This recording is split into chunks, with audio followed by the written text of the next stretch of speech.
Thank you, sir. Okay, this is where we left off. All righty? Screen. Perfect. Thanks. Okay, tonight I want to go ahead and finish the measurement. As I said last week, I'm going to show you some of the things that I do in my lab. We actually had a lab exam today, and I will show you some areas that the students really have some issues with or they forget, and I'll just reinforce that when I talk about some of my projects that we end up measuring. So again, we're going to finish up the measuring instruments. And what I want to share with you, I'm just going to briefly show you a video. It's Machine Shop Tips. If you go to YouTube, Machine Shop Tips, they have 100 videos. It's everything, machining, threading. What I'm going to show you now is micrometers, but it's a very good, useful material. So I just want to show you a little bit of it, and we'll cut back in.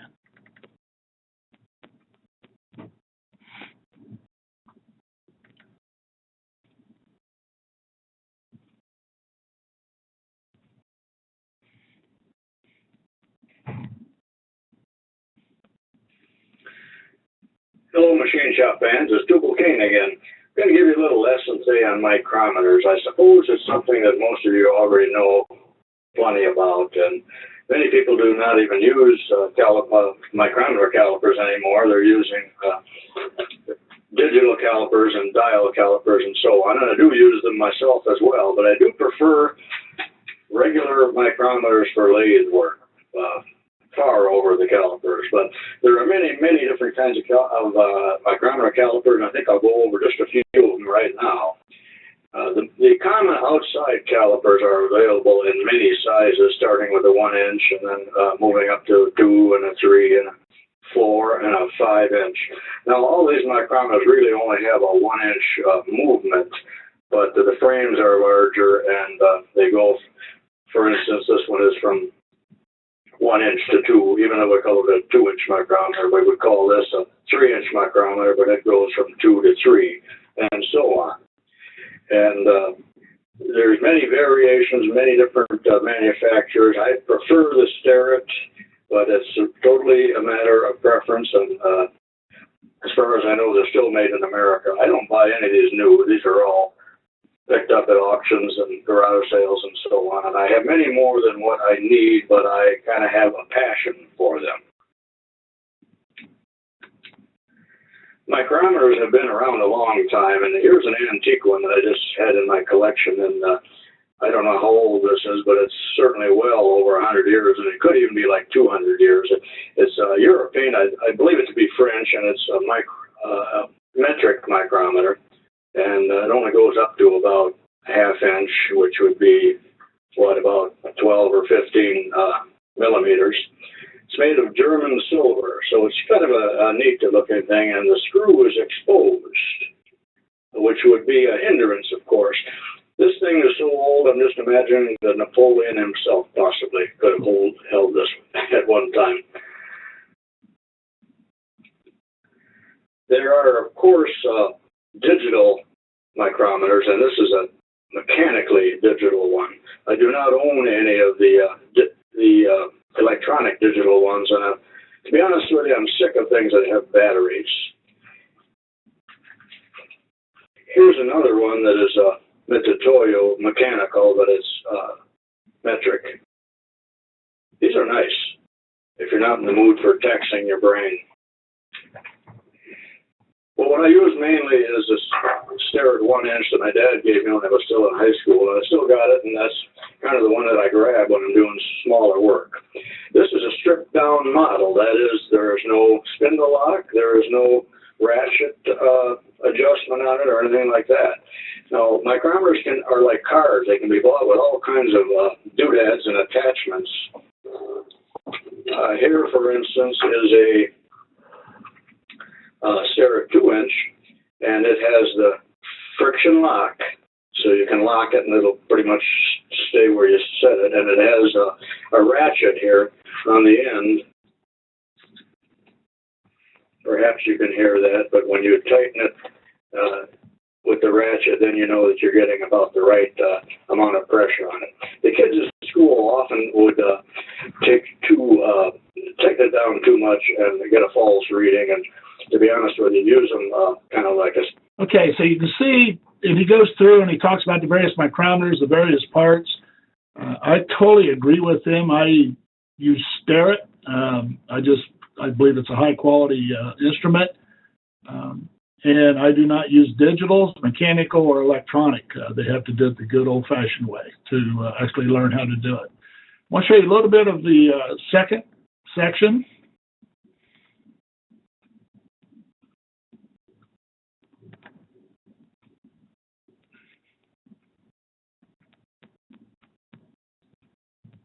This actually has a quiz at the end of it.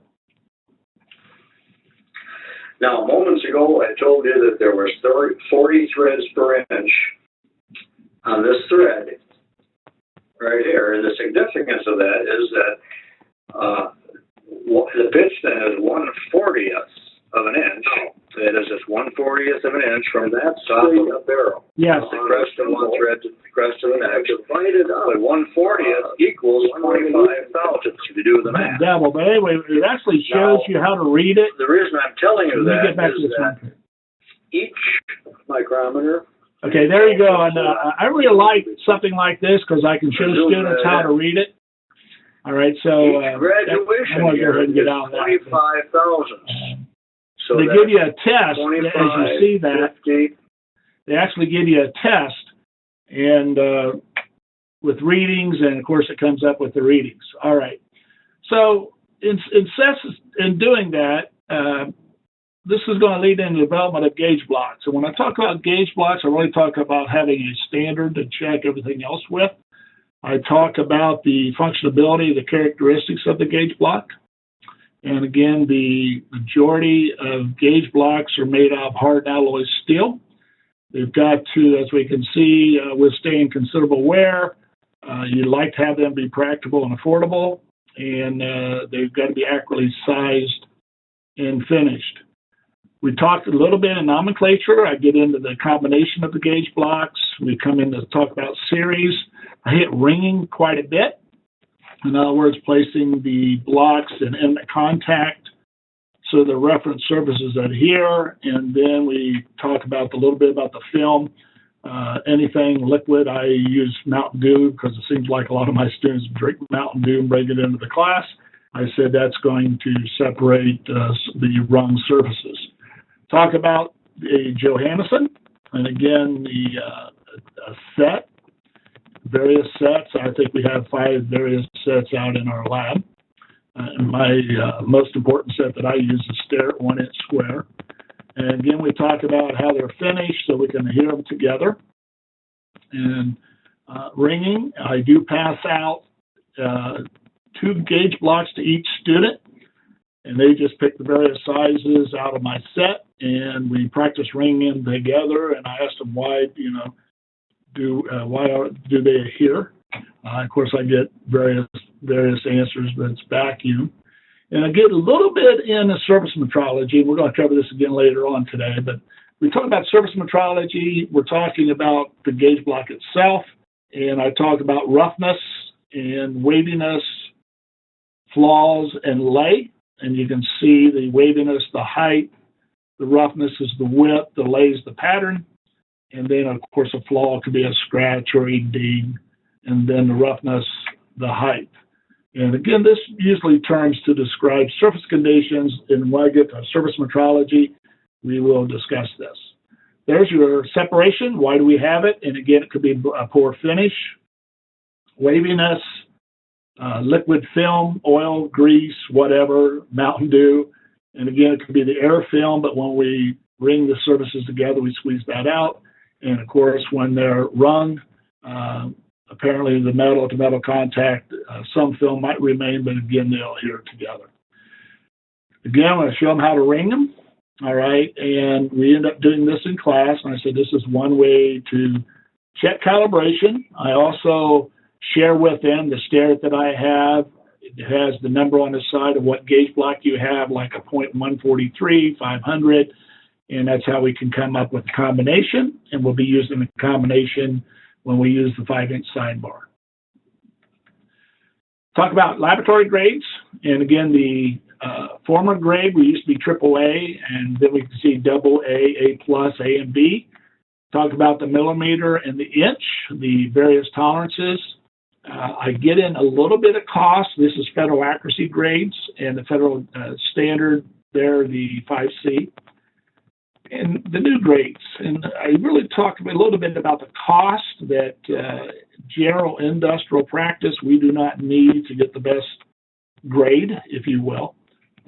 Grade 3 will just work just as suffice because of the tolerances that you actually have. As I said, in my lab, I have plus or minus 1 on a precision measuring instrument, and then plus or minus 1/64th, as I said last week, on a fractional or a scale dimension. We look at tolerances again, get a little bit of surface finish, and again, this was a chart that we came up with. There's that federal specification 15C. This is the federal specification. I bring the different lengths. All right, so we're looking at inches and how the tolerances vary depending on the various accuracies. So again, just let them know that they are out there and there's different accuracies and different grades. And I tell them that each grade is more of a, what I want to say, it's a calibration, truth and measurement for calibration to the next higher degree. So how do we ensure blocks should be sent, or when should we ensure blocks should be sent to laboratory? And I talk a little bit about visual inspection. You know, it shows abnormal wear when compared to past calibrations. The ringing becomes difficult, or you suspect the reliability of the block where there's an increase in rejects. With this, I had I call them war stories. The company I used to work for before I came full-time at Edison, I think I may have been teaching part-time at that time. I actually was a chief inspector, and a drill press operator came and got me. He was reaming some holes. And I checked his holes, and I used his instruments, and I did check the calibration, what he had, and everything was okay. Came in the next day, and he was just fit to be tied. They scrapped a bunch of parts. Make a long story short, his standard, I did not realize that, but he took it on a grinder, and he ground the standard down so the parts would be within tolerance. Well, that's when you suspect reliability of the block or the standard, and he got in hot water over that. And how we caught it, I actually went to the inspection and used their standard, and we found out a difference. It was about a difference of about 4 thousandths. So we talked about calibration then. How's it done? Where's it done? And who calibrates the set? And then who calibrates the master set? So again, we're looking at truth and measurement, the metrology laboratories, the manufacturer of the gauge blocks, and the Bureau of Standards. And I hit pretty heavy of what's done with worn blocks. And I said they're replaced, or you could use a worn set regard to lower level of precision. And the issue that you, sometimes people can send these things back out and they'll hone them, hone them or grind them, etc., and refinish them, and they'll change the dimension on the side. Personally, this is probably, in a moment, you're going to see where I'm going to use them at. But we talked a little bit about how we have holders to set them up, various things. Here we can check a vernier caliper on the inside. Here on the inside, of course, we can check something on the outside. We can check luminarity all the way through a 0 to 6 inch vernier caliper. So what's principal uses? And again, we use it for calibration. Other instruments to lesser standard. We can set up comparators, and I'm going to show that here a little bit in this lecture after a bit. Indicator type instruments. Attribute gauging, we'll see the issue, and I really have a heartburn, is machine setup and precision assembly, and again, layout. So what about the machine setup? This is where I have a heartburn.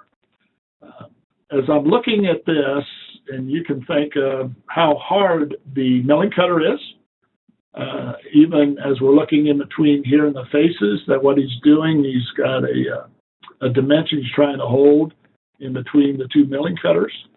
And here we're looking at bringing it down to hold the height from the table up. Issue I have with that, I don't know of too many arbors. It's actually concentric. and you have a chance or really a strong possibility of digging into your gauge block. Same way here, as far as scratching your gauge block, this is where I recommend making your own. If you want blocks, if you will, generally the tolerance is going to be okay. You can grind them out of cold rolled steel. And I talk about if you end up putting this on a machine, you'll forget about it. Make sure you use the air hose, you blow it away, and you're going to lose $200, $300 versus a piece of $3 cold rolled steel. So I try to share that with them. And I've had some personal experience in industry with that. We use them, as I said, to check calibration. As far as the micrometer, zero setting, we can go various ranges. I also use the gauge blocks. I tape what the gauge block is actually read, and I have students measure maybe 5 to 10 different blocks so they have the understanding of how really to use a depth micrometer. And again, what we're doing is checking calibration. I should have showed this last week, and he actually showed the antique. This is actually an antique rule that folds that I have, and I actually got that at a garage sale.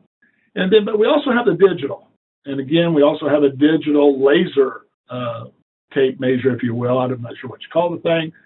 But again, I can measure across the room. I'm just saying how much more advanced that we have. I actually have this one. And I believe I've got one that goes out to 12 feet. I believe this one goes out to 25 feet. So just a little bit as far as the instrumentation that we've came a long way, especially in measurement. All right, I told you I'm going to share with you some parts that we measure. This is I have several of these, the different bars, if you will. And with this, what I'm looking for is I give them a tolerance that they have to measure the ODs of each different diameter. And then they actually also have to give me the length as far as all the way across. And I have them sketch this out for me. A lot of things that I do, I have them sketch it out. I believe that they need to know how, first of all, to measure, but how do you communicate that measurement? On my final exam, I actually give them the print, but on these, I ask them to sketch it out.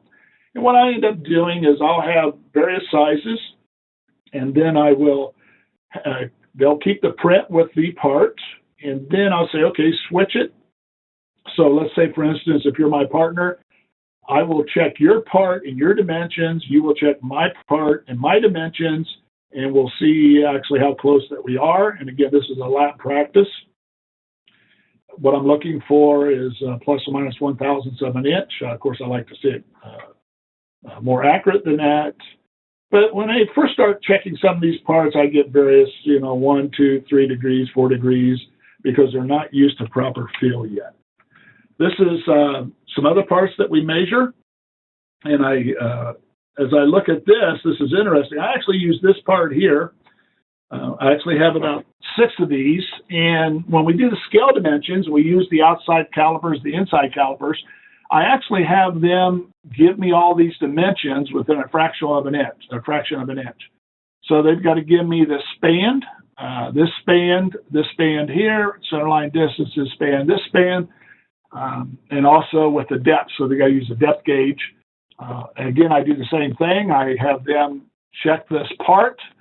And then we come back and change it with your partner.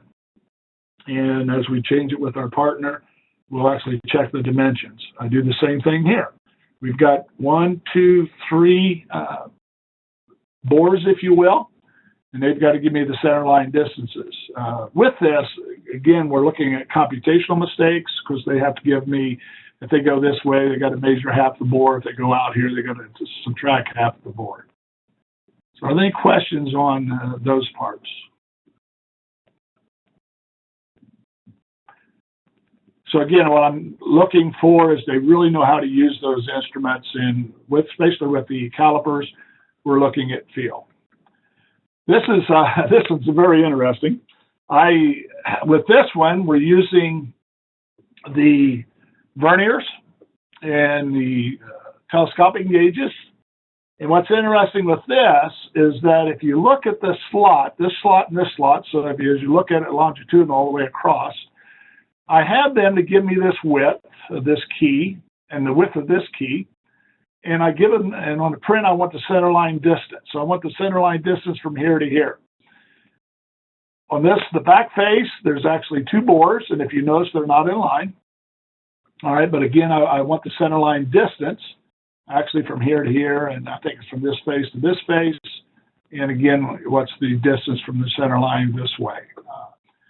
What's interesting about these parts is I'm really a tickler on outer roundness. For instance, when we change this, we use an outside micrometer or we use a vernier, this, I believe it's this dimension here is about 3/1000 out around. And I want them to catch that. So when I give them a lab, whether it's a lab practice or a lab exam, I want them to give me the total reading on the diameter. So I want the plus and I want the minus. And the reason why we do that, because maybe we have a mating part that will not fit and you didn't measure it right. So that's what I end up doing here. Now, this part here, what's interesting, you can't quite see it, but right there, we have a little bit of an opening where the mill went oversized. And sometimes they will not catch that. The other issue is that this surface is parallel to the outside. This surface is not. So you'll get a centerline dimension, but you get a centerline dimension from here to here, and it's not going to be the same from here to here. And also, when you talk about centerline, this is only on one side. So they got to watch out for things like that things could actually happen in industry. And again, what I'm trying to do is watch centerline measurement and what possible errors in measurement we can make because of things not being parallel, etc. I have about 8 of these, and one of these are actually out around about 14 thousandths. Wow. I actually use this for comparison measurement. So they're checking this OD, they're checking this dial OD, and they're checking this little dial here, and then the inside diameter, and this ID here also. And what's interesting is that, like I say, I have quite a few of them, and I know which one's which. And what I'm hoping for is they actually get the one that's out around. And I don't know how it got out around, but when I get this stuff at tool shows, when I go to tool shows, Dayton, or if I go to Chicago or whatever, I may visit a company, I'll say, if that's scrap, can I have it? I can show you a bin out there of the various things that I use. Some of it I make, like this stuff like this, no. It's already out around, so I can prove the point. Hey, Steve. Yes. Steve, just curious. This is intriguing. Once again, how long is this lab? How long do you take to do these various things? Okay. These here, the ones I'm showing you right now, these practices here, yeah. I actually give them 2 lab periods. So we do it in a week. Wow. And then the other thing I was asking, like the part on the left there, you talked about. I mean, does the drawing provide a centerline dimension? Yes. And so, how do you measure the centerline on there? I'm not sure how you're. I mean, I can see how you might measure the run out and the width on the edges and things, and the width of the slot. What I'm trying to do now, I actually use this also when we use a dial indicator and a height gauge. Okay. So I can check parallelism. But when we're just using a vernier or we're using a depth mic, we're using an outside micrometer. What they've got to do is they've got to figure what the center line is from here to here. Okay. And when you come down here, you got to figure out what the center line is from here to here. And because it's not parallel, you're going to have a difference in the center line. Right. Okay? Yeah. You can check it. Now, another way just to confirm it. All right. And again, one of the things I try to stress, if there's a different way to check something, do it. So you get proper assessment. So as I said, I can mic, except for this little spot right here, but I can mic from here to here, and I can mic from here to here using a vernier or an outside micrometer. It's going to be the same. But you come over here and you check from here to here, and you check down to here, it's about 7 thousandths difference. Wow, yeah. Okay? So there's 2 ways that you can assess that, and I'm hoping that's what they catch. Okay? Because I tell them, let's say the mating part's got to fit. Well, it's not going to fit. Yeah. Okay, especially if it's parallel. And that's what I'm trying to show them. So, okay? like your worksheet for this, I don't mean to belabor this, but I'm just Yeah, intrigued. Do you provide a drawing absent the dimensions and tell them to fill it in, or how do you what's the handout? No, I give them a drawing with centerline, but I do not give them the dimensions. Okay. They have to fill in the blank. Okay. Okay. Okay. But again, they can see the center line, etc. And again, on my holes here, I'll have CL center line from here to here, what they've got to do. Yeah.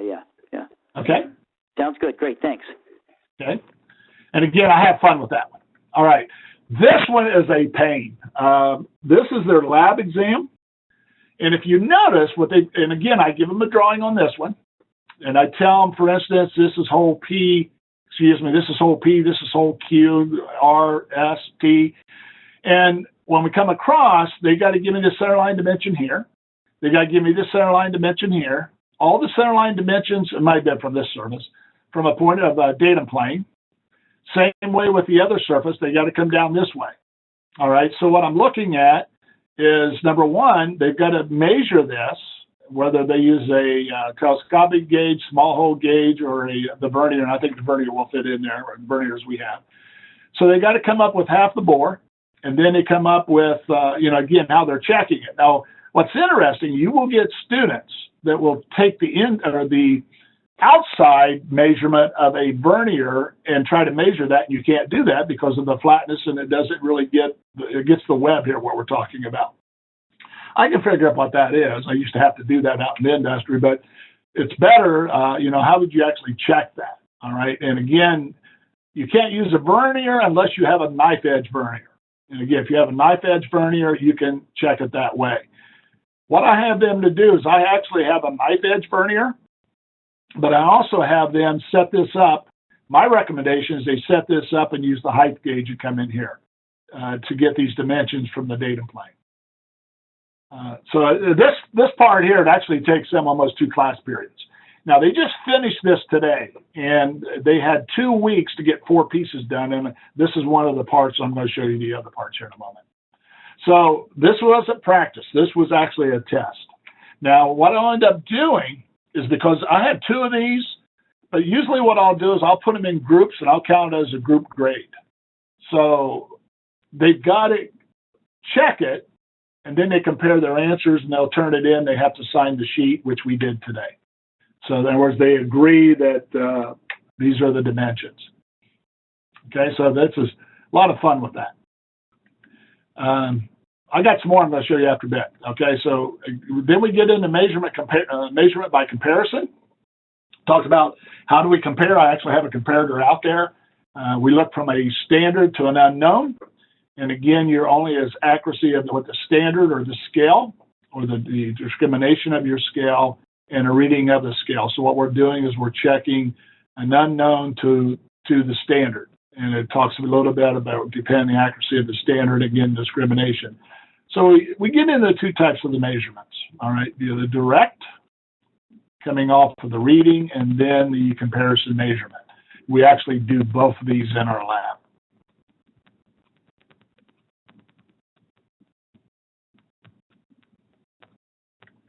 Okay, talk a little bit about dial indicator, and I have a video on this also, and I have a link for that. But we talked about the functional features of the dial indicator, the telltale indicator. I hit that. I actually have 2 of them out there. I actually have one that goes out to 6 inches, and I have one that goes out to 1 inch. And we tell them how, each time this revolves, it goes 100 thousandths. And again, this is the smaller discrimination here on the outside, whether it's a half or a thousandths. We talked about the line of measurement and the range of displacement. And again, the precision. Different mountings, mechanisms on the back. Of course, your dust cap and your dial.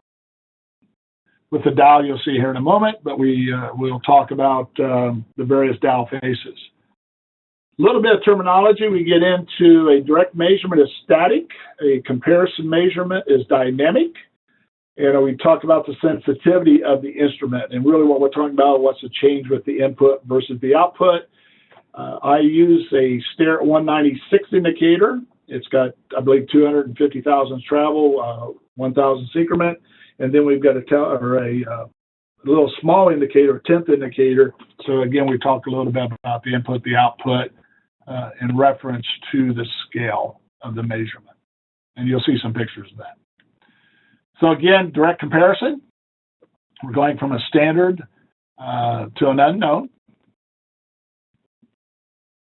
What I'll end up doing here is I've got various parts that will use our comparator, and what they'll have to do is they'll use a Joe blocks or gauge blocks, and they have to stack them up to get the same reading they do with the unknown part.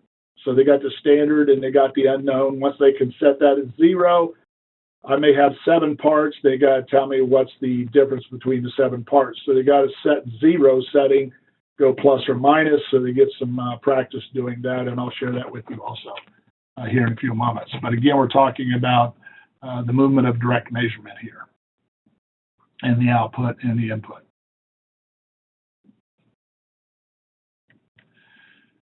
Again, the accuracy, and that's all that's saying is we're replacing with the standard, so we actually know where we're at setting the indicator.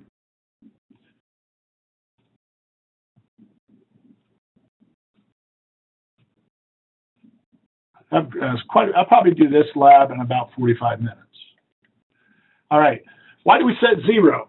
And again, what we're doing, we would like to eliminate memory error. So if I have an indicator, and let's say my point of reference is minus 1.35, it's a lot easier to remember 0, setting it at 0 versus plus or minus 1.35. And then you also got the computational error. So in other words, let's talk about we're using a height gauge. And let's say my point of reference to my bottom of my hole might be 1.2. My next hole is 1.7. You got to subtract that. And if I go from 0 to 1.7, then it's a lot easier to do that, or from the table up. So I talk about setting 0 reference. Set to 0 on the indicator, and then you read the vernier, and I'll show you that here in a moment. So again, memory and computational error, 0 setting. Dial faces, I talk a little bit about the advantage of a continuous clockwise or counterclockwise. My preference is I like the balance. So again, we can go plus or minus with that. Issue that I have with this one, you can make a bias mistake, which we talked a little bit about last week. I really like the balance indicator. All right, and again, the different types of indicator. Again, long range indicators. Here's where I talk about my telltale. That's 100, and then these are inches. I believe that's a 2-inch travel. I have one out there that I think it's 6 inches.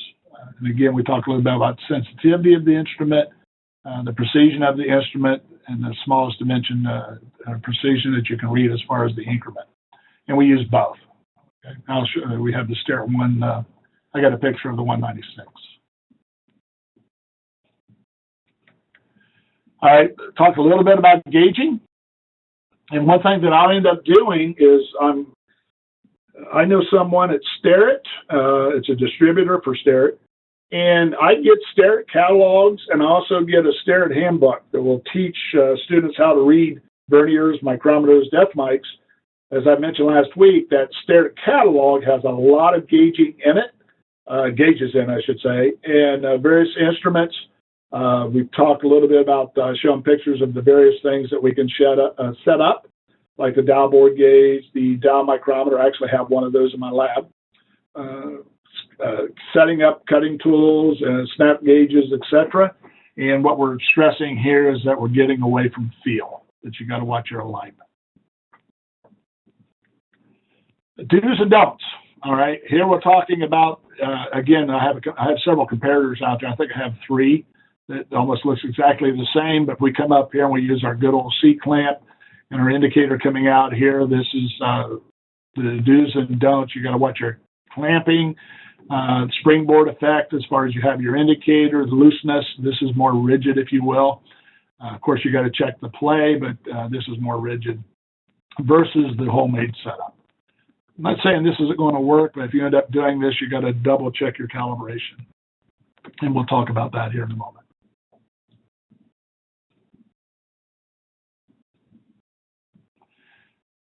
Clamp indicator back whenever possible. So in other words, you go back as far as you can. You don't need to have this sprung out if you don't need it.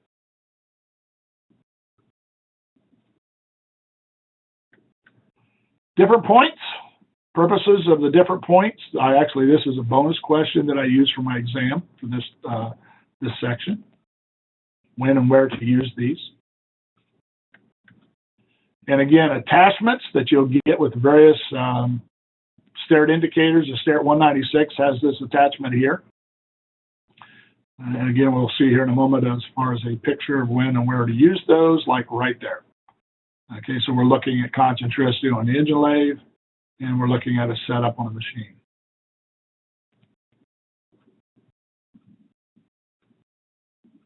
I used to have to use these. I used to be a lathe operator years ago. So did you say those images are out of the Stare manual? Or? Yes. So yeah, these are out of the Stare. Or no, this is out of the textbook, but I use images sometimes out of the Stare book. Yeah, it's awesome. Yeah. Neat. Thanks. Okay. And then movement and measurement. And what I end up trying to show them is now we're starting to get into Cartesian a little bit, but we're talking about X, Y, and Z axes, but then also pitch, roll, and yaw. And I said, okay, now we're looking at measurement. If we go left to right, we're doing X. We go in and out, we're doing Y. We go up and down, we're doing Z. But if I rotate that, then we're going roll, we're going pitch, and we're going yaw. And I'll say, yaw, got that? So again, we're looking at rotational axes there. In a test question that they'll usually, unless someone's really studied, this is actually known as a polar measurement. So anytime you rotate, that's known as a polar measurement. So if I look at that, another question is, how many possible movements do I have at a joint indicator stand? You have 6. You have pitch, roll, and yaw, X, Y, and Z. Usually they don't miss that one. All right, we talked about basic setups. And again, we're talking, if I'm doing comparison measurement, I'm not worried about this. If I'm not doing comparison measurement, you got to make sure that you're in direct line with your part with the surface plate, or you're going to get a false reading.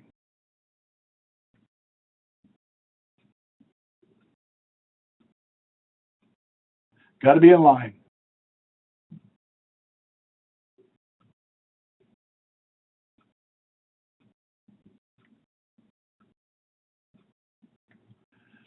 Again, I'm showing that. Rotation, X, Y, and Z.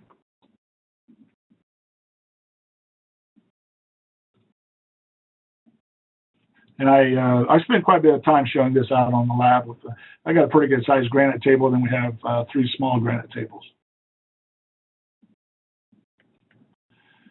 And again, there's our comparator as far as the functional features and the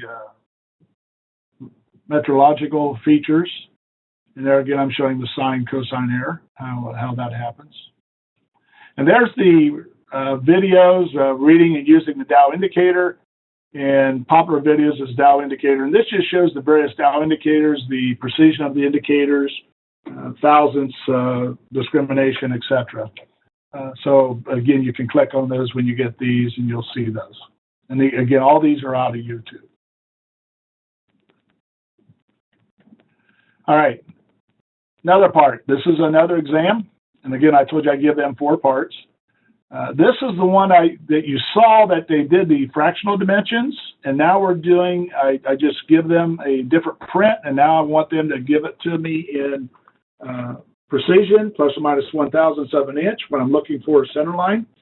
So they got to make sure they have the bores correct. They got to make sure that it's flat on the table as far as the granite table. And again, what we're doing is I think I have 6 of these vernier height gauges. They've got to make sure that when they come down, they set 0 off the table, and then they mark their reference. So I call it reference 0. So let's say if it's down here and they measure 0.875, they got to make sure they mark that down because that's their reference 0. And again, they've got to do half the bores. So I don't care if they do the top. It's pretty hard to do the top unless they got just setting on Joe blocks. So then they can go underneath this. And I've had some students do that just to double check something. So again, I'm looking at center line. So they got to give it to me both across this way using a vernier. And then the height, they can come up here. They can also double check this by using a vernier coming across. So again, they have just two ways to assess those dimensions. I also stress pretty heavy, especially when we do this practice, you have all your dimensions. Don't turn them in yet. What do you need to do? What do you think?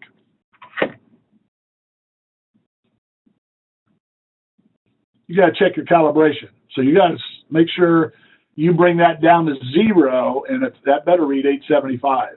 If it doesn't read 875, something's moved, and guess what? You get to do it all over again. And I used the illustration. I said, okay, what happens if you go to the bathroom and come back, you don't know if someone's knocked it over or whatever. You always want to confirm your truth in measurement. All right. So again, this is the part that they measure in the lab. I give them a print. I just give them the center line dimensions. And what they've got to do is give me this height from here, center line, center line, center line, and then center line down here. To do that, they've got to measure the bores. Now, if you notice what an issue that you have, you can't get to the bottom of here. All right. So if they're smart enough, they can check and see if there's a run out from here to here, so they can actually use the center line dimension of the through hole. And just let you know that this is on the same plane, center line is this. But I'd like for them to double check that. All right. So, but again, sometimes what they'll do is they'll come from here and then go up here and give me that center line dimension. If you notice this one, all right, as I said, it's got an opening here and it's got an opening here. So what you got to do is you got to make sure that this is on the same plane, center line, this little hole with this diameter, and it is. They did, matter of fact, ace this today. I'm pretty pleased with them about this part. And what's interesting, this is concentric. It is not out around. None of the IDs or the bores are out around. So what I'm showing again is that they know how to use the height gauge, setting up the Dow indicator, setting up reference zero, etc. And I got this at a tool show.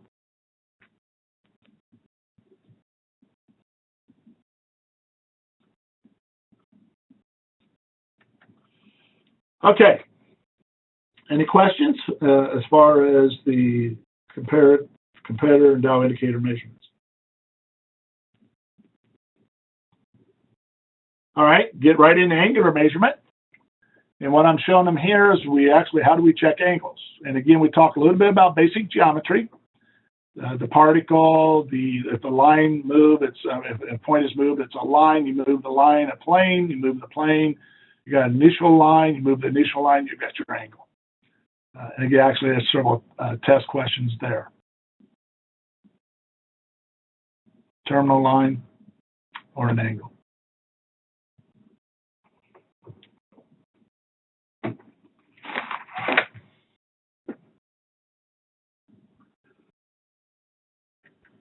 All right, talk about vertex.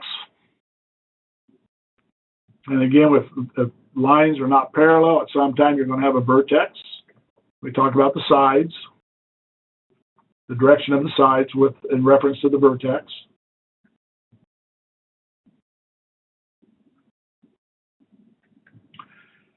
All right, I get into the various types of angles. You know, right angle is 90 degrees. If smaller, it's an acute. Larger, it's an obtuse. And again, we talk about how we measure those. And there's times that sometimes you need to know how to subtract whatever or add as far as getting your angles. So I look at an acute. I think I have a multiple choice question here and here as far as an obtuse angle and acute angle, right angle. And supplementary angle, two angles that total 180 degrees, and complementary angle, two angles that total 90 degrees.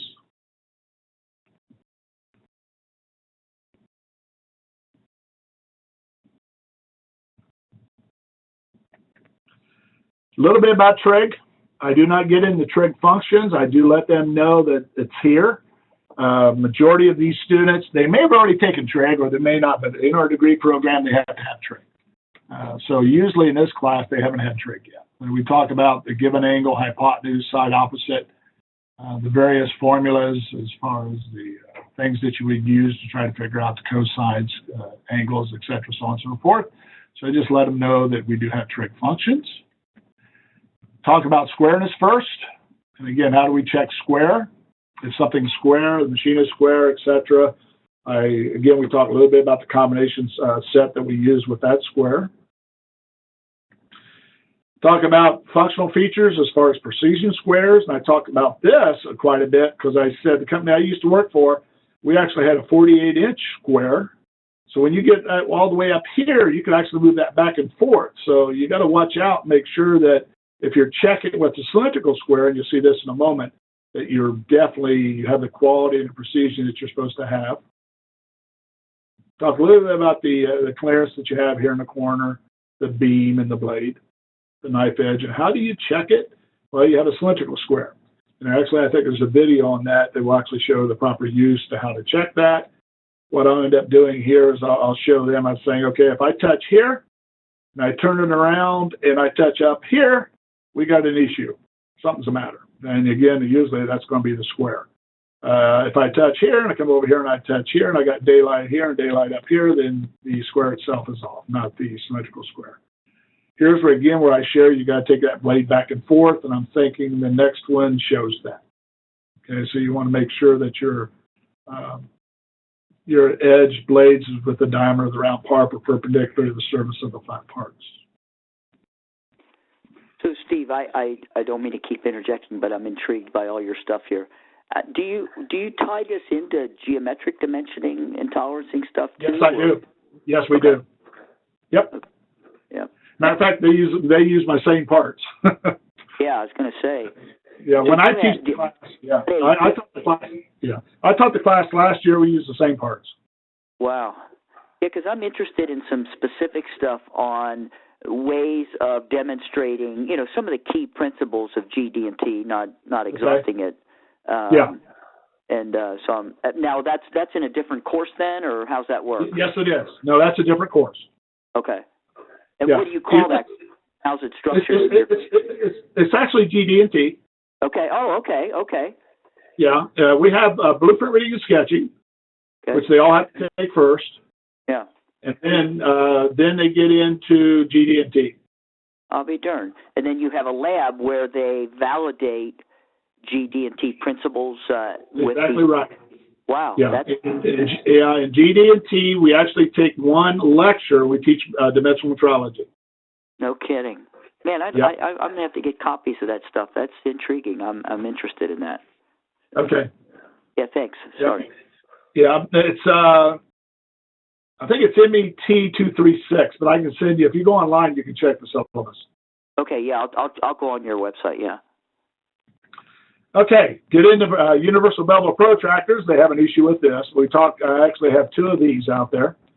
I talked again about precision. In other words, we can go within a 5-minute precision as far as the graduation. Protractor, we go within a minute. We talk about how to read it. And there was actually a video on that that we'll share with it. And I'm thinking it's shared video will show you. The tool book that I shared with you that I hand to students also has these pictures, and it shows how to read them. And again, with a vernier scale, degrees and minutes. And again, the proper reading, you got to make sure what you're reading for, and I give them various things to use. I will give them the angle that I'm asking for on the print, and they got to figure out how to get it. And again, things as far as the vernier protractor readings, how to do the proper alignment, as we've already talked about.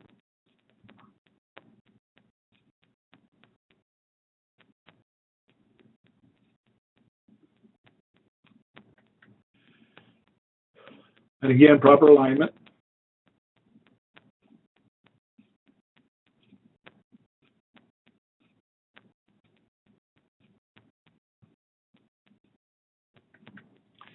Sign bar, have a lot of fun with this. So again, talked a little bit about trig already. Now we're getting into the hypotenuse side, adjacent side, opposite of a sign bar. And we have, I think, 5-inch sign bars. So we talk a little bit about the trig functions, the sine, the cosine, the tangent. mainly we just demonstrate it, but this is what we end up doing. You'll see my parts in a minute, but I have several parts that they have to check the angles. So what we're doing is they'll use my vernier height gauge with a Starrett 196 indicator, and I believe you'll see a picture of that here in a moment. I do not do this because we actually take the pin and go right off the table, so we don't have to worry about this. But I talk about this, that, you know, the true sign is from here and not from the table. So they have to subtract that gauge block from their height that they have over here in this section here. So they got to get that going across, set that 0, and then they transfer that measurement, and you'll see that here in a moment. This is what we actually do in the lab. Not this one.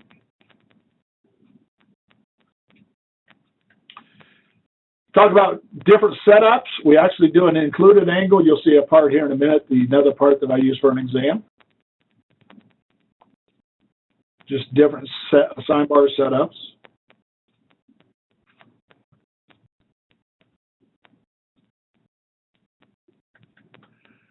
Right angles, and again, formulas. If you know one thing about an angle, two things about an angle, you can figure something else out. So we talk a little bit about that, just let them know it's out there. And again, right angles, oblique angles.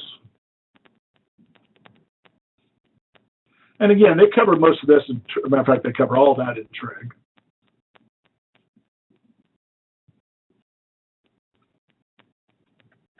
This is what I give them.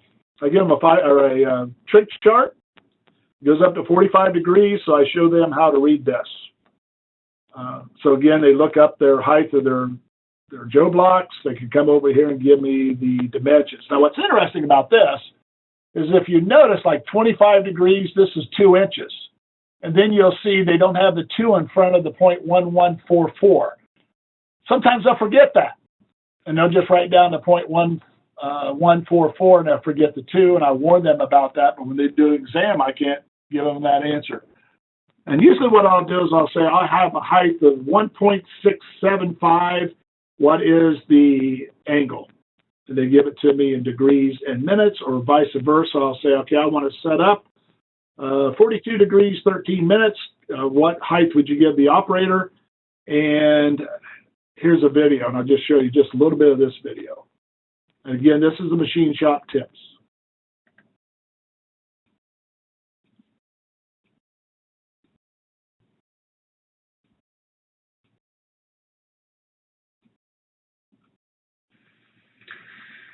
Howdy, it's Tubal Kane again. Today I wanted to talk a little bit about sine bars. It's not something you use real often, but a sine bar is, we have one here in a box, a 5-inch sine bar, and it's nothing more than a tool that is used to measure angles in metalworking. Now you can measure incredibly accurate with a sine bar, so much more so than with common protractors that you see around the machine shop. And I even, someplace around here, I've got one of those Brown and Sharp protractors that'll measure down to a minute. But these sine bars will allow you to measure or do layout work within, let's say, 10 degrees, 11 minutes, or whatever you want. There's 60 minutes in a degree, so they're extremely accurate. Now, a 5-inch is the most common size, but they do make a 10-inch, and then I have here a little 5-incher. This is just kind of a cheap one from Travers, and it's handy because it's slim enough to where you can fit it in the vise of your milling machine. But we won't talk about that so much today, but we're going to talk about the sine bar, and then in the next video I'm going to tell you several applications for the sine bar, but today we'll just discuss the sine bar itself. Now, if you want to find out more about sine bars, go to wisconsinonline.com and do a search for sine bar, and they have a little animated feature there on sine bars that I think is so well done. Okay, let's trying to think. I thought I showed. He's actually doing measurement. not have a machinery. Yeah, that's where he's showing the height. We do not have this book with all the tables. We can do it mathematically. However, you will need this little book of trig tables that most machinists have. And there still isn't really any math involved. All you will do is we're going to calculate it for 12.5 degrees. So find, which is 12 degrees, 30 minutes. We're on the page that shows 12 degrees. Okay, then go ahead and show you what I just showed. But like I say, I pass out the sheets, and they're allowed to use these for an exam. All right, there's my setup. So again, we're looking at, that's the 10th indicator. I'm not worried too much. I used to tell them I want the height, but I don't worry about that because we end up doing a lot of centerline bores, etc. I've made these. I've got various angles. I know what they are. This is an exam that they'll do. I got several that I've used for just practice, but when they go to exam, they actually have to do this. And I give them plus or minus 15 minutes on an exam. I should say plus or minus 2 minutes, but it's getting pretty precise. So I'm satisfied as long as they know the principle, how to check that to get this, how to check the trig chart, etc. That's our service plate that we actually have, the big one. And I think I've got about 12 of these different angles that comes up, and I know what they are. Again, I stamp them, so I know what they are on the exam.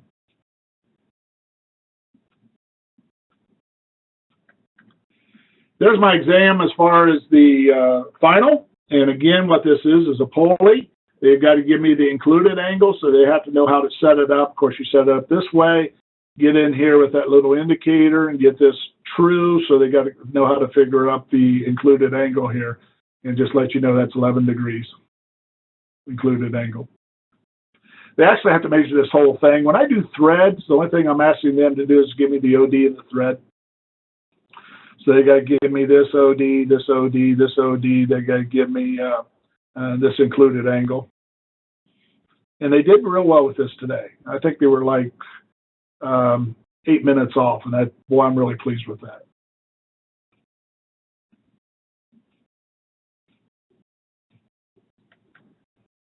Okay, any questions on angular measurement?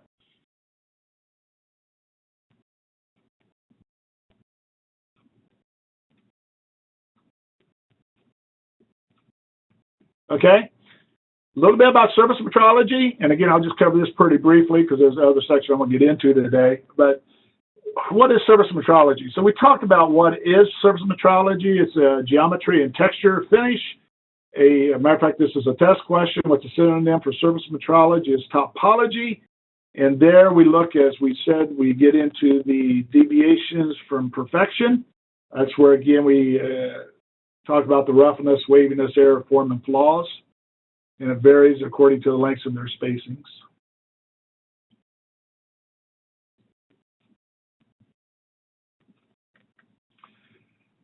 I talk about the standard. You'll see a picture of the standards we use, but I actually have the standards so they can see that as far as the gauging roughness. Reinforce the roughness, waviness, lay, and flaws. We talked a little bit about drawings, and I'll show you that here in a moment.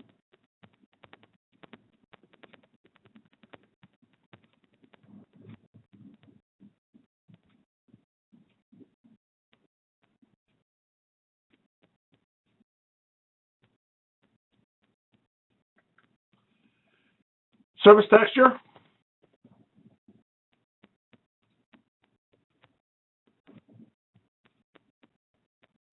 Roughness average, peaks, the valleys, the mean line, the spacing.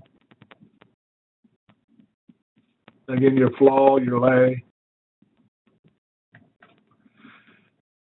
Pretty good chart. This talks about the machining principles, the processes, what's the average roughness. I think you've already saw this, but you talk about the average roughness that you can get with the various machining processes.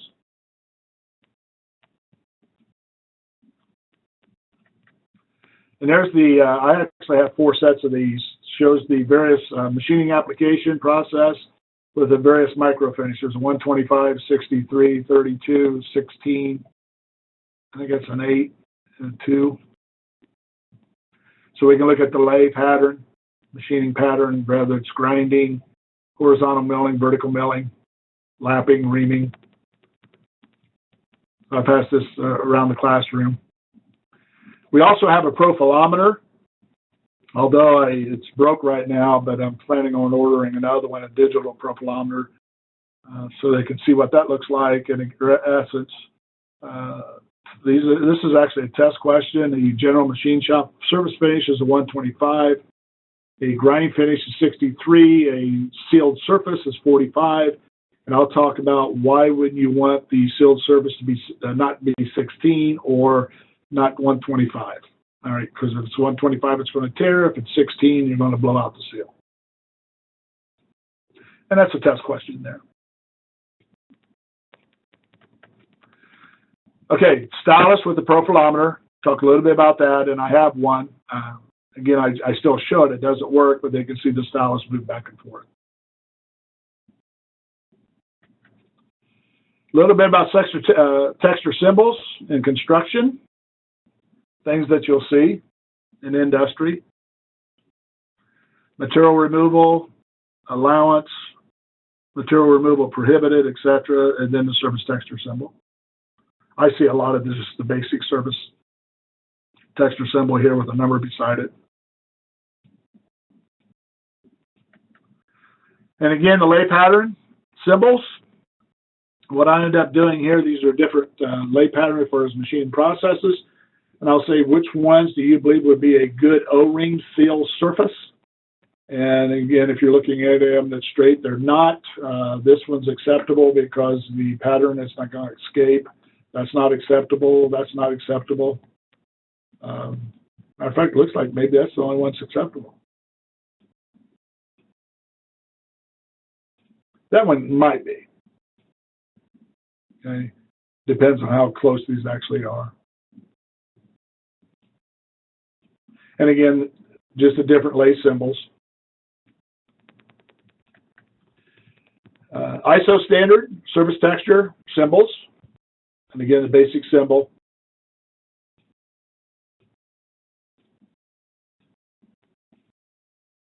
We actually, Rob, we actually get into this a little bit in GD&T.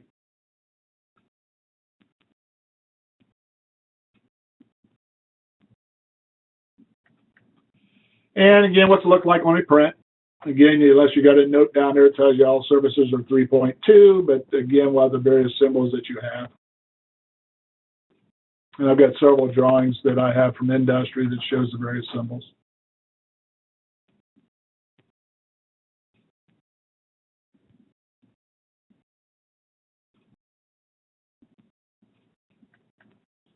Okay, I use this. This is the company I used to work for. Several things that I asked them, what do you see wrong in this picture? And again, I'm looking at surface finish. What you're looking at here is that this here is a sealed surface. That's a hardened gear. All right, this is a sealed surface. And again, you got a hardened gear. This is a fabrication. The issue I have with this was in my stock room. And I kept getting rejects of things being scratched up. And I told them that should have been protected like what this ram is protected here. You'll see this here in a moment. But I wanted to catch that. You know, if we pay machinists to do things and we check the micro finish and whatever, and again, you get a fork truck driver to bring that thing over to stock room like that. This thing's actually banging up against this fabrication. I wasn't a happy warrior. And again, if you look at that ram, this is actually a hydraulic ram for hydraulic press, and you'll see that here in a few moments when we talk about castings. But that's protected. This one's not. And if I ask, okay, what do you see wrong with this picture? Now, that's supposed to be a 32 micro finish. So if you look at safety-wise, first of all, you got a broken skid. That's a no-no. There's three things wrong in that picture.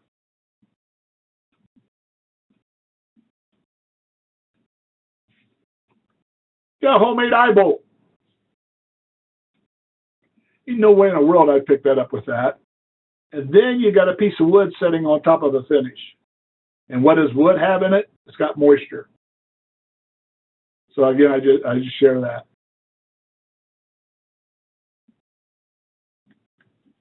All right, real quick, I do get in ultrasonic testing, and I'll just briefly go over this.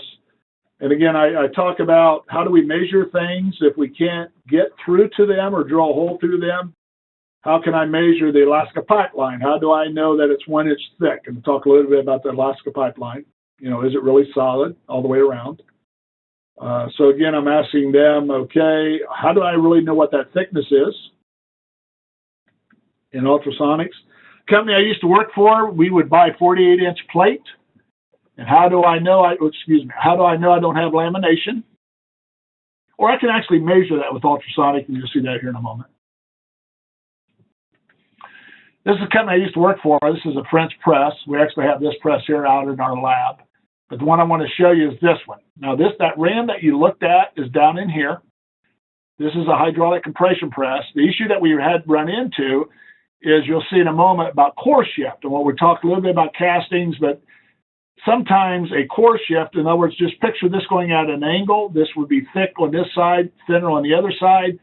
And you may have on a print, this is a larger one, but you may have on a print, what is the thickness from here to here. So in other words, that's another one. And again, whether you're looking at that one or you're looking at the big one up here on top, I'm also concerned about what we call centerline porosity, and you'll see a picture of that here in a moment. Let's talk a little bit about ultrasonic. I do have an ultrasonic machine here. This is a compression press. Company I work for, we made the presses. They made their own dies. So all we did was hold the die. The last press that I worked with was for Callaway golf balls. So again, what's that thickness? Maximum wall thickness 2 1/4. There's the ultrasonic machine. That's not the one that I have because that's the new one. I talk a little bit about, again, the one I have, you'll see here in a moment, but I talk about the top reflection, discontinuity in the middle, and the back wall deflection. Again, I explain what we're actually looking at with the transducer. And I'm not going to spend a lot of time with this, but again, you're going to get a copy of this. Back wall, top wall, and again, we're shooting from here to here, so we're shooting dB sound with a transducer called beam divergence. So as I look at it, then if you look, it's like a waterfall. I'm hitting here, and that's going to go back up through my transducer. Beam divergence or reflection. It's called acoustic impedance. What that will look like is right there. So what happens here, and I have an ultrasonic machine, I can show them this. That from here to here is my depth. So this is my back wall. When I calibrate this, let's say this beam's up here, but if I start getting some discontinuity, it's going to draw the height away, and then I'm going to show a defect here in the middle. If I don't show a defect here in the middle, something is still taking my sound from coming back up through the transducer. It could be porosity, and I'm going to show you that here in a moment. Again, there's the distance.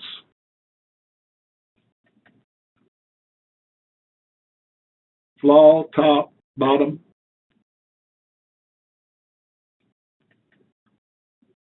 Showing a little bit, again, I've got more going across here, so this will be a lot higher. And this distance from this break right there to that break right there is right there, up to here. This is a test question. Top, discontinuity, back wall, transducer, and then you have grease underneath here. The E is actually a couplet. Grease, oil, water, whatever.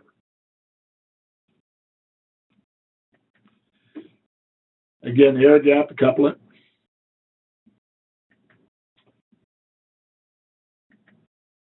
Okay, you can get angle deflection. So we end up doing that. I've lost my back wall. You still want to assess it. What you're going to do is, what do I do? Well, what we're going to do is we're going to shoot an angle beam coming into it. So what we need to do is be perpendicular to that plane, if you will, or that crack. What happens if I walk back and forth with this? So I want you to picture this transducer going left to right. This will actually move because you're changing your height from here to here, here to here. You're going to change the height. So at any time you see something moving here, you've got a possible defect in your part.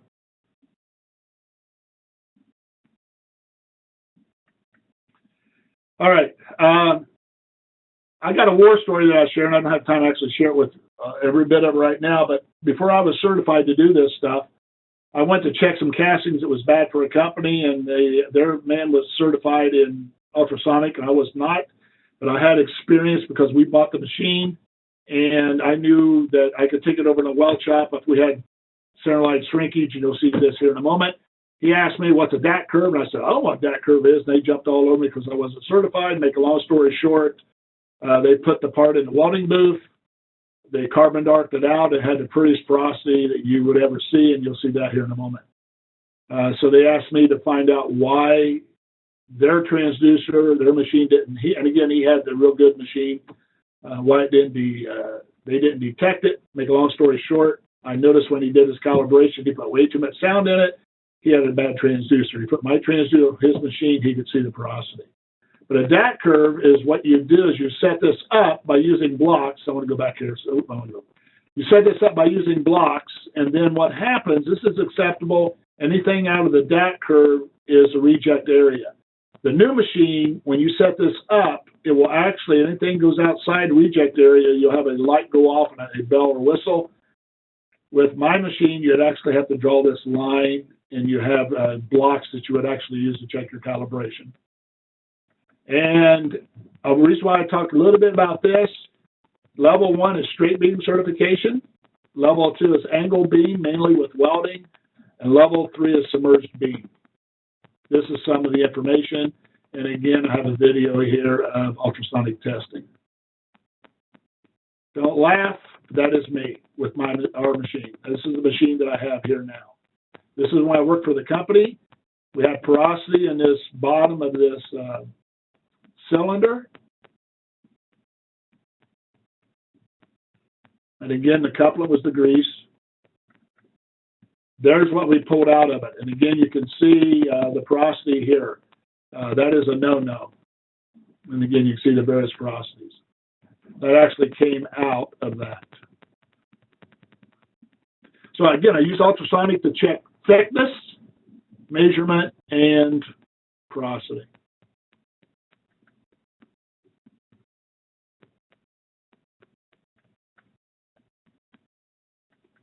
That's me now, by the way. I think I changed a little bit. I don't have any hair. There's what I use for calibration for my DAC curve. So what I do is I put the dimension here, the dimension here, the dimension here, and I draw the DAC curve. But also, I had the students do this. I asked them, give me what is the depth of these holes. So they got to come off the back wall, and then they got to come up here and look at their defect and give me what the depth is from the top down.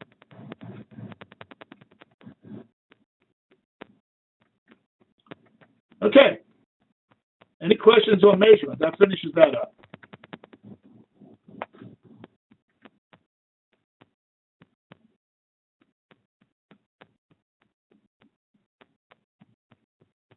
Okay, I think we'll go ahead.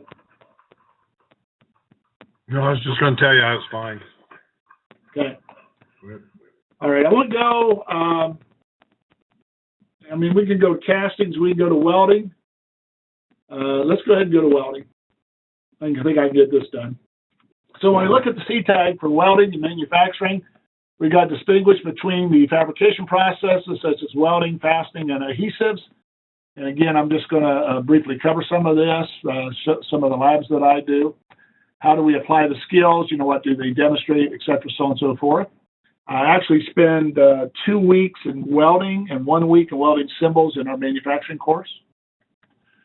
So again, that's what I end up doing, talk about the welding processes, the welding lab, et cetera, and they have an exam to cover this section. All right, this is very important. I talk about the various parts of the fillet weld. Baseline, bond line, depth of fusion, facer weld. On an exam, they actually have to tell me what number 8 is, and 5, and 6, etc. Leg, the root, the throat, the toe. Face, bond line, baseline. With that, we look at a groove weld, the various sections of a groove weld, bevel angle, groove face, root opening.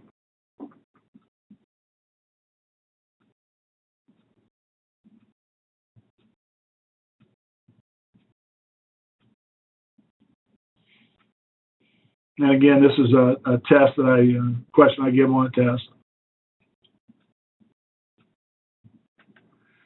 Again, showing some pictures, the actual throat, the effect of the throat, the toe, the face, the joint root, etc. The heat affected zone, we talk a little bit about that. And then the theoretical throat. I get in a little bit about my metallurgy as far as in welding.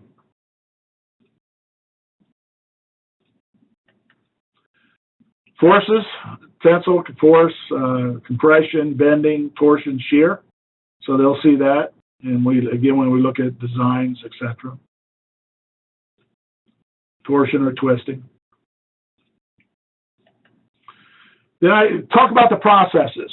And what they'll end up doing is I'll show them this print, or not print, but actually show them this, and then they've got to tell me what is the process. This is shuttle metal arc welding. And again, you've got your flux, the different type of processes. I actually get in also to the advantages and disadvantages of the processes. This is also known as stick welding. All right, we'll come back to that, but again, we look at the welding symbol. I'm going to see this again here in a few moments. How do you check fillet gauge? All right, when you check welds, how do you check the leg? How do you check the throat?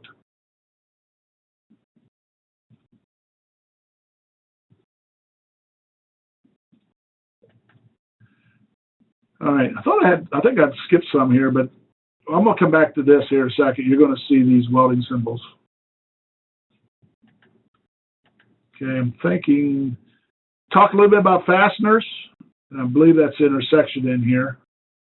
Permanent fastening, welding, adhesive bonding, riveting.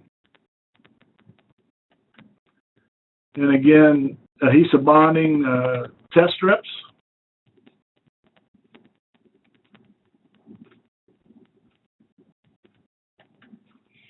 Rivets.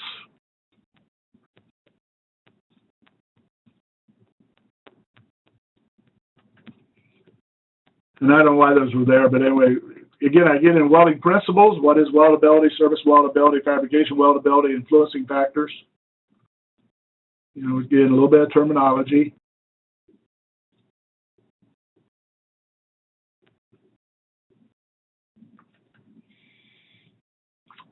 What's the weldability of specific metals? And again, what I'm trying to stress here is the more carbon that you have, the more poor weldability you have with high carbon steels.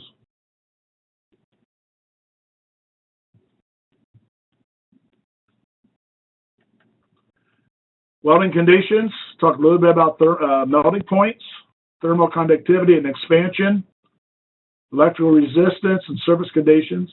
Definitely you want to be at clean, especially when you have multi-passes. There's a little bit again that I talk about a heat affected zone.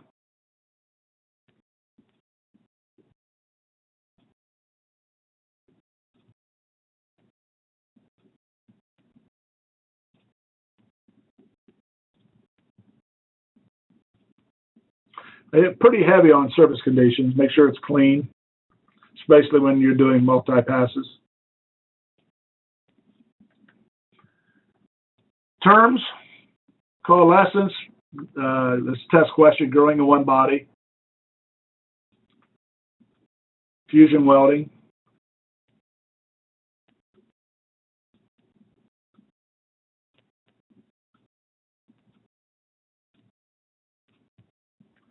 Again, I have terminology, I have videos that shows all that. Talk a little bit about, again, some terms as far as polarity, DCSP and DCRP, when and where do you use it.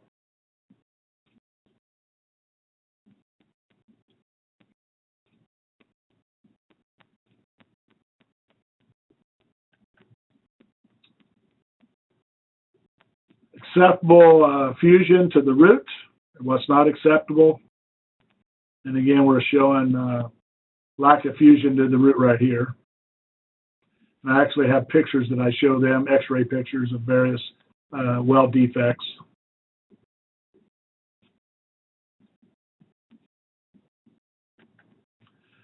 There's the groove viewer, I saw that one. The groove, another picture shows you the various parts, the toe, the face, the root opening. Again, I'm showing the heat affected zone.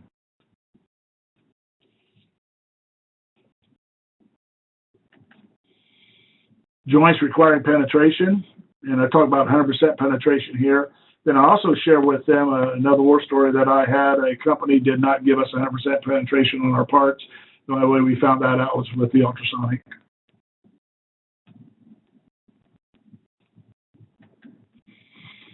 Five basic joints: the butt, the lap, the corner, the T, the edge.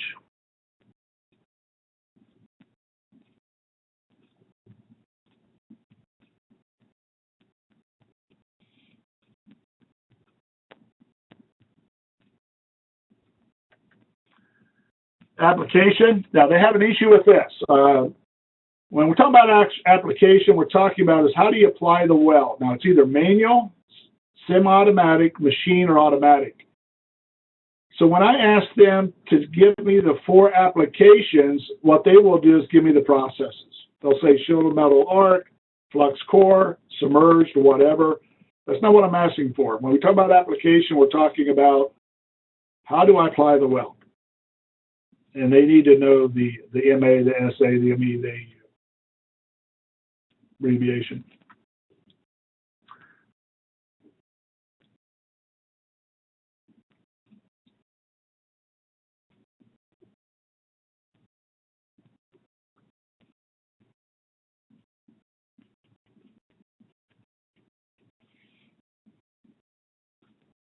And again, I have a video that shows this.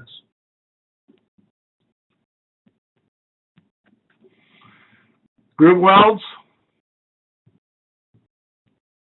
This is all leading up to welding symbols.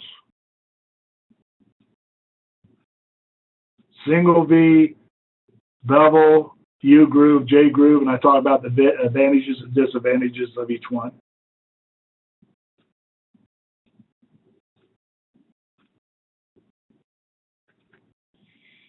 Positions. 1G, 2G, 3G, 4G stands for groove. 1 is flat, 2 is horizontal, 3 is vertical, 4 is overhead. And I talked about certification. If you're certified to do overhead, you're certified to do 1, 2, and 3. If you're certified to do 1, you're not certified to do the others. So it's almost like if you're certified to do 2, you can do 1.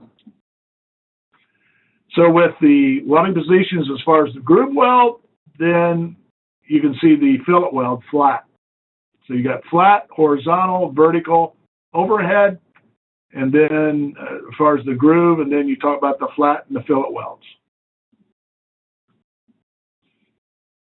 1F flat, 2F flat, 3F vertical, 4F overhead. And I show them pictures, and they have to do matching to tell me which one's which.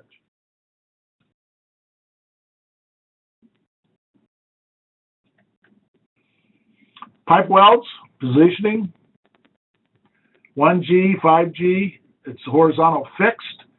What I share them with here, that you really need to have all the qualification of overhead, et cetera, so on and so forth, because you're welding here overhead, then you're welding flat, you're welding horizontal, vertical, et cetera. And then the vertical 2G, 45 incline. And then we've got the ring weld. And we talked a little bit about the restriction here and the rotation. Definitely, I talked about a welding positioner, that sometimes you'll put this on a welding positioner, especially this one, you can roll it, put it up here and weld. That way you're always up here at the top.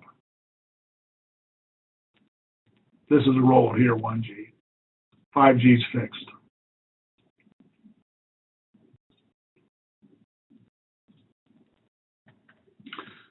And again, we already saw the forces. Talk a little bit about arc welding process, which, again, what do you need to know if you know which arc welding process you're going to use? You know, what, first of all, what's the ability to join the metals? What's the quality and reliability of the joint? What's the capability of the process?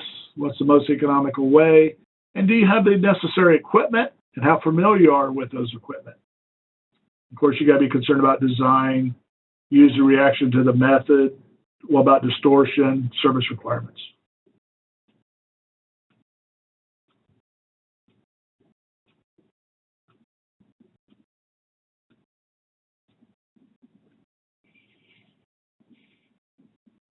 Another test question. And again, welding procedures, I actually pass out welding procedures, but what do they consist of? And again, there's three main elements. You'll see that here in a moment. Should have a sketch of the weld joint, test results of the weld joint, and why do we have welding procedures?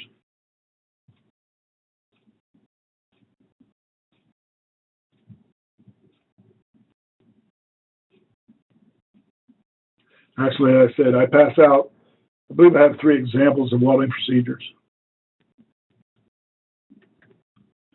And there it is, detailed written explanation of how the weld is made, a drawing or sketch with the joint design. And again, if you're doing multi-passes, you actually got to show how you do each pass or bead. And then you have a record of the test results of that weld itself. 3 main parts of welding procedure.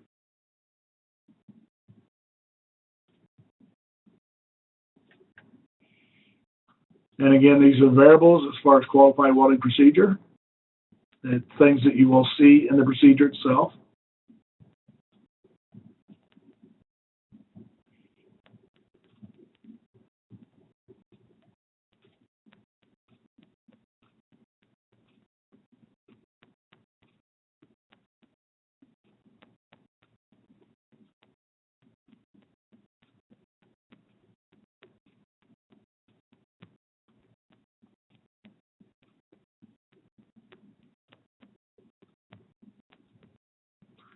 Keyword, apply.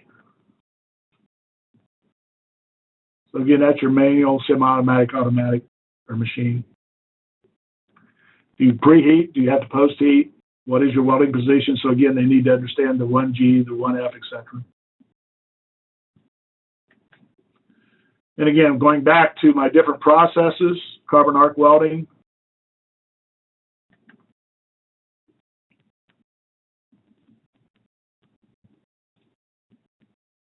Carbon arc CAW.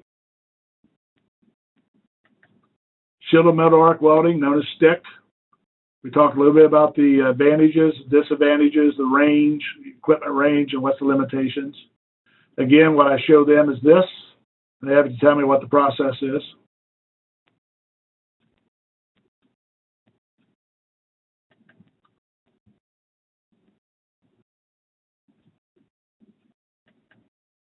Submerged arc welding, SAW. We have a tub of flax coming down. And of course, it stays over the arc. Very high quality weld. Little smoke. Little or no arc flash. So you can literally do this process without having a helmet on. But it's only used in one position. You can only use it flat because of the flux.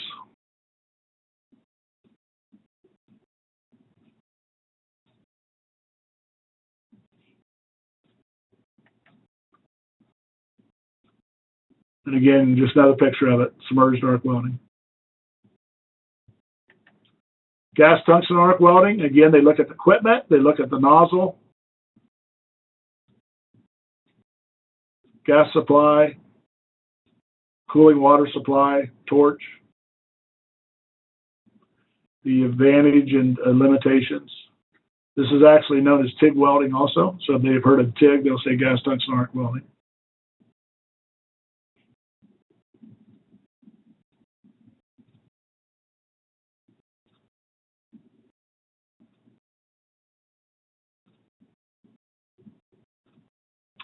We do stick, we do MIG, and we do TIG, and we do, I've lost it.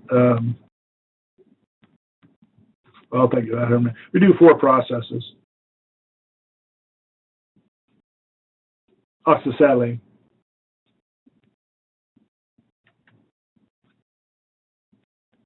So again, this is what they would see on the exam.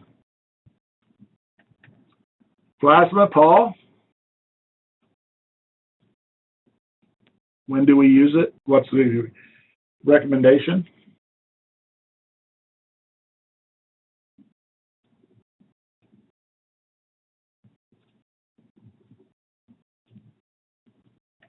Okay, I want to get through this, and again, it shows you the equipment.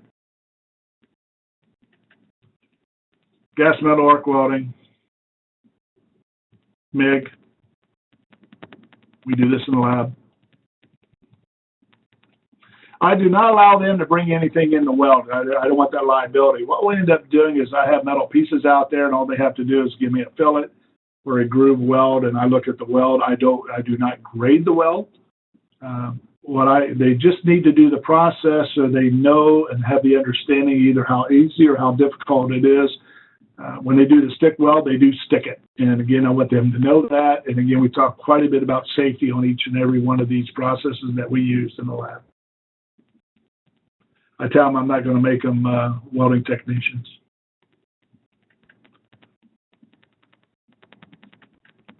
Flux core.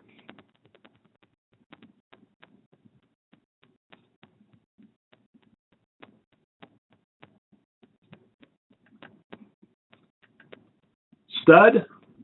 We talked a little bit about what's the advantage, disadvantage of a stud, and we talked about when have you seen this application.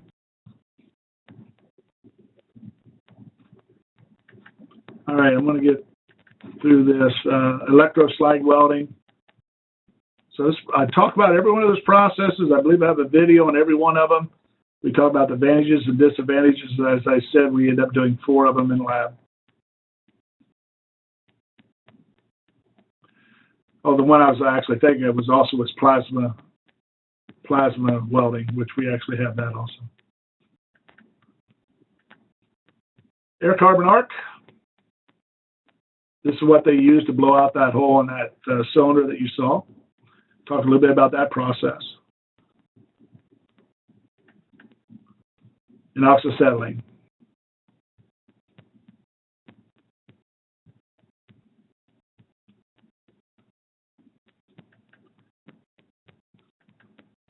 Okay, we have 4 welding booths. Okay, I have one here. This over here is for our foundry, and you'll see a picture of that when we talk about foundry next week. I'll briefly talk about that. And then there's 2 of our machines. This is one here, 2 of them here. Then I actually have a wire machine over here, and back over here in the corner I have another welding machine.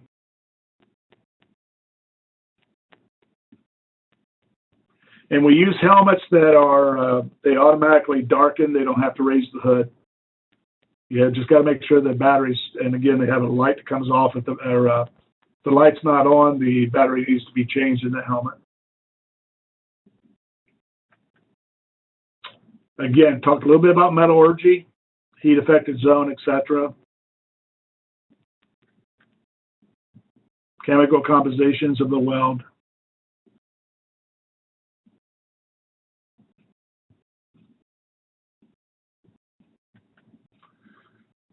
Do you need to preheat? And again, talks about when it's required.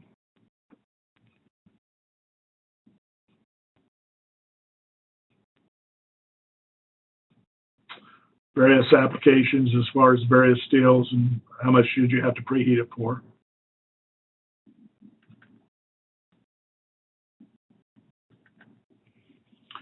We already saw this a little bit about the weldability of metals, depending on the what the metals consist of.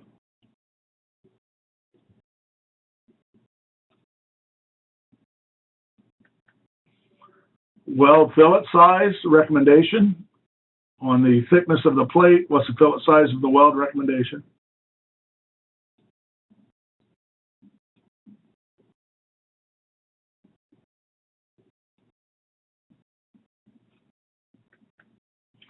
And how do you know as far as selection of electrodes?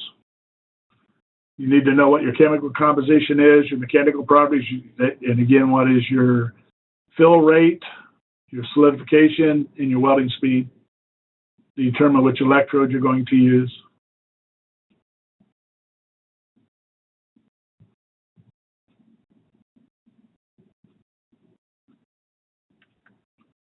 All right, I spent a lot of time. I actually probably spent 2 sections on this, maybe 3 sections on welding symbols.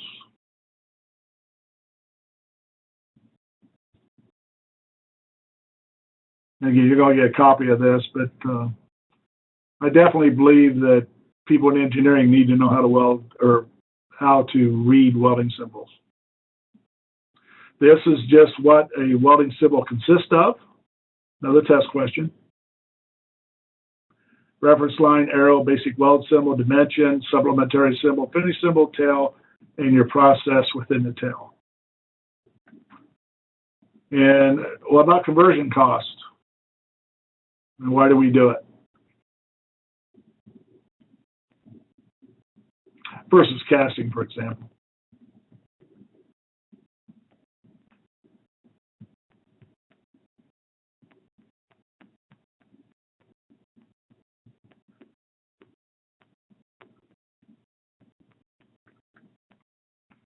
Your electrodes classification. So if you see a 4-digit, what's the first 2 or 3 digits? That's a 5-digit. Your 3rd and 4th digit, and your last digit. So again, this is just the classification system they use. So if you see like an E7018 electrode, what's the 70 stand for? And that's the tensile strength. 18, the 3rd digit, talks about position. And then the last digit indicates usability of the electrode. I don't worry too much if they don't need to know all this in detail, but they need to know as far as the first 2, 3 digits, what they are, and then the 3rd or 4th digit, and then the last digit.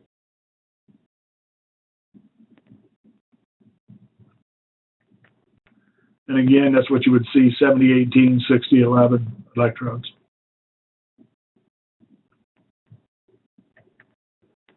And how do we control defects?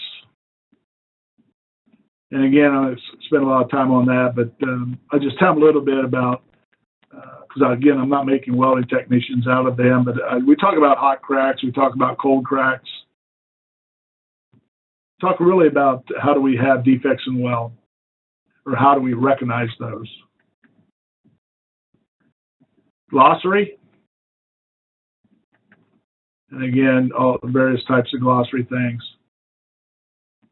that we use. A lot of this we've already covered, root opening, etc. T-joint.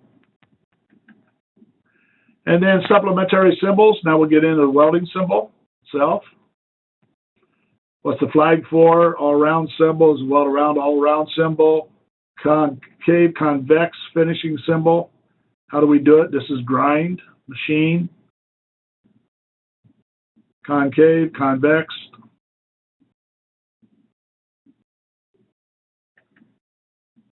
Again, different types of applications as far as weld symbols. I'll show you how to cover that in a moment. Groove, plug, fillet, back or backing seam, flange, corner, the basic weld symbols.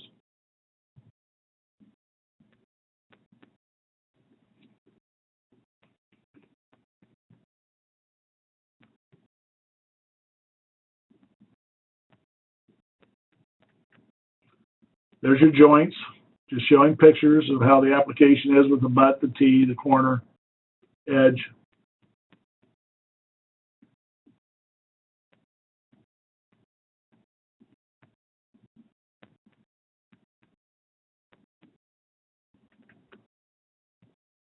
And type of weld again, just trying to show them some pictures, what it would look like with the different symbols.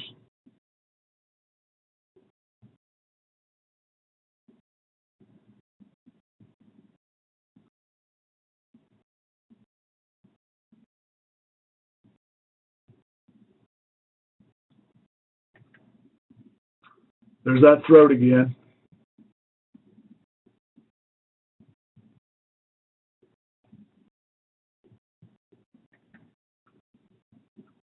More pictures with the joints. What can you do, what you cannot do.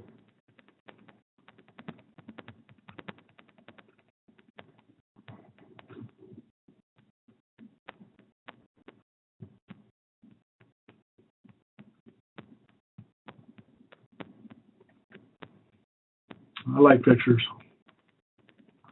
All right, I'm going to go, if you see an identification number on a print, this is what this would look like, and that's how you break that down. So if you see a three-digit letter, whatever, it talks about the weld joint identification number. Again, what I do here is I say, okay, what's the first digit, second, or the third? I'm not worried about if they know this other stuff in the middle. There's your supplementary symbols. We already talked about the chipping, the grinding, machining, rolling, and hammering. All around, filled weld, all around, filled all around, melt through. We talked about what that is. There's your flush, convex, concave. And again, I show them pictures. And I want to go, again, the symbols. There's the video about the weld symbols that I show. And what I end up doing in the class is I use this here. I'll say, okay, this is a fillet weld symbol. And then I'll say, okay, I want you to draw a fillet weld symbol on a reference line. And I pass this out. They've actually got a copy of this. And they should come up with that answer. Give them a copy of this as far as desired weld. And then I'll say, okay, they got to fill in the blank here. And again, they have this copy. And again, we look at the answer, it's arrow side or the other side. So they need to know arrow side, other side. And the leg, I talked a little bit lecture where they put the dimension on the leg. I asked them to go ahead and answer that question, which is a 1/4 inch.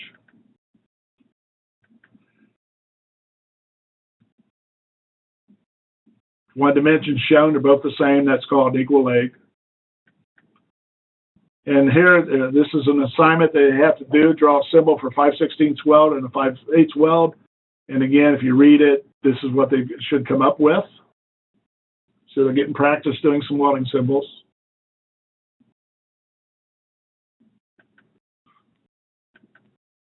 Draw a symbol for a 1/4 inch fillet weld on both sides of the joint. So again, you got both sides.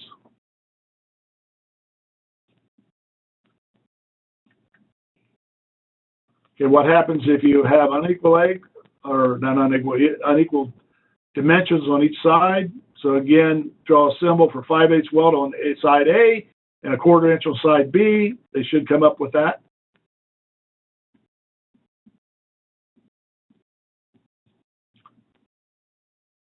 Side B is other side. So again, it's on top of the reference line, it's other side.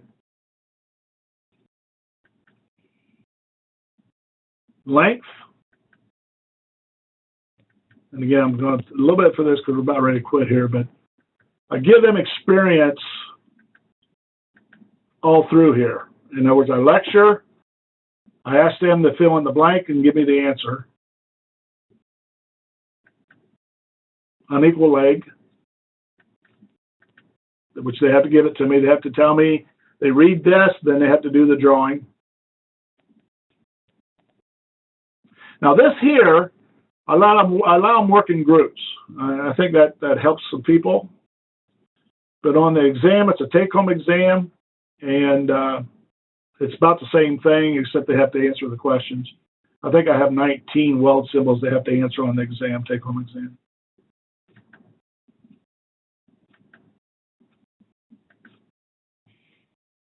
So it gets a little bit more information in it, equal leg, unequal leg, etc.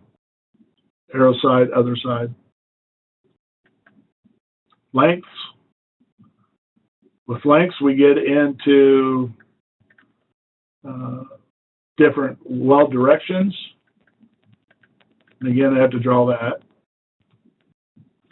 And we get in increment welding, intermittent. You know, how does that look like on a drawing?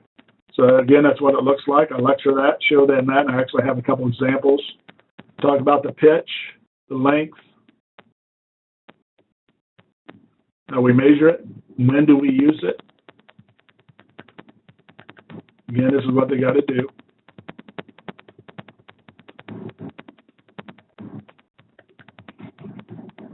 And then if it's not the same on the staggered, it's not the same on both sides. So in other words, it's staggered, and that's what that weld symbol looks like. So again, it looks like that.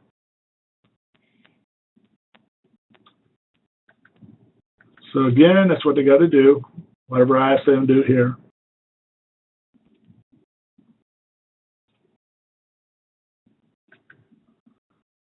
Okay, we already had that, and again, I just reinforced that. So,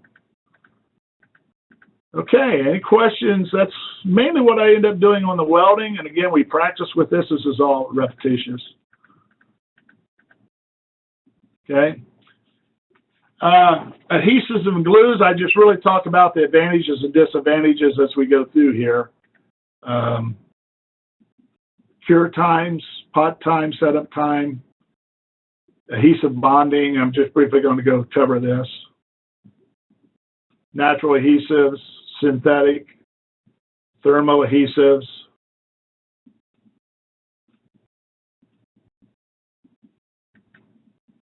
And how do we use them? And I actually show a little bit of different adhesives that we use and when and where we should use those. So it does cover that in the CTAG. Now I went pretty fast on this, but again, why do we have failures? And I talked a little bit about history.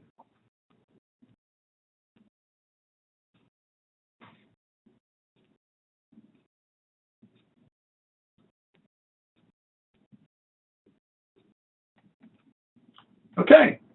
Again, I believe that covers a lot of that CTAG there, that we take care of that. As I said, I do welding in about 4 weeks, 2 weeks in the lab, and then 2 weeks I do the welding symbols. And I spend about maybe 2 hours on adhesives. So I think Thursday, I would like to go ahead and we'll cover the castings on the CTAG. And then I really want to get some time and spending in the machining, the feeds and speeds, the tooling, and then we'll end up with basic CNC programming. What questions do you have for tonight? No question, but I will give you a comment on the glues and adhesives. There is a video out that Modern Marvels did on glues. Okay. It's about 50 minutes long, and I tell my students it's the most boring video they'd ever watch, but it has moments of sheer awe in it. Oh, really? Yeah. And so if you want it, there's probably a few clips in there that your students may find very interesting because they do some adhesive work underwater. Oh, okay. They go from the old super glue guy with the hat hanging off the I-beam, but they actually, I think it's a Chevy, but they actually lift up a truck with it. So oh, really? Some of the more modern gluing techniques on solid state circuit boards, and some of the ultraviolet glue that instantly cures when hit with certain frequency waves and stuff. So out of the 50-minute video, there's probably 5-6 minutes of clips that are actually kind of amazing. If you don't have the facility to actually do it and show them, that you can actually show them with that. Oh, that'd be That'd be very interesting. And what was that again? What was the video? It was a Modern's Marvel Okay. show, and they just called it Glue. Okay. But they show gluing boats together and all kinds of different use of industrial glue nowadays as compared to standard fasteners. And like I said, if you watch the whole 50 minutes, it'll bore you to tears in certain parts of it. Okay. But then every once in a while, there's like a 2 or 3 minute clip where you sit there totally amazed and say, "Wow, that was really cool." Okay. But they take you through the history of glue, all the way from why there's a cow on Elmer's and stuff like that. Oh, interesting. Okay. Yeah, so you might want to look at it. And I also wanted to thank you for the machine tips. I'm going to be used. We don't weld or anything like that in class. I don't have a shop. So when I can show things like that actually show some applications and work that we don't do, it's at least better than just trying to talk to them in a PowerPoint presentation. So thanks for that lead there. Yeah. I'm one that I definitely believe in teaching applicability. Mm-hmm. You know, how do you apply this stuff? And if I can show them a video, then I'm going to show them a video. And of course, we have the facilities I can do it hands-on. But definitely, as you're saying, the video with the adhesives, pictures worth 1,000 words sometimes. Yeah, because I just don't have the facility for some of the finer adhesive work that's being done in today's industry. And you may find this out also when I talk a little bit about castings Thursday. We pour castings here, but my son, he teaches high school at Greenville High School, and he borrows my equipment, but not everybody can do that. And I actually have 2 schools that come in here that will pour castings. I allow them to come in and pour castings in their lab. So, but again, I'll show you what we end up doing, show you the equipment and the processes and how I test it. And then from there, we'll actually go over the machining and actually finish that up with the last 2 sessions. So. We do a couple of projects on reverse engineering. Oh, okay. Are given objects that they have to take apart and then basically measure out and then put in Autodesk Inventor so they can CAD it. But then I let them bring in an object of their own that they'd like to take apart and find out what's all going working in it.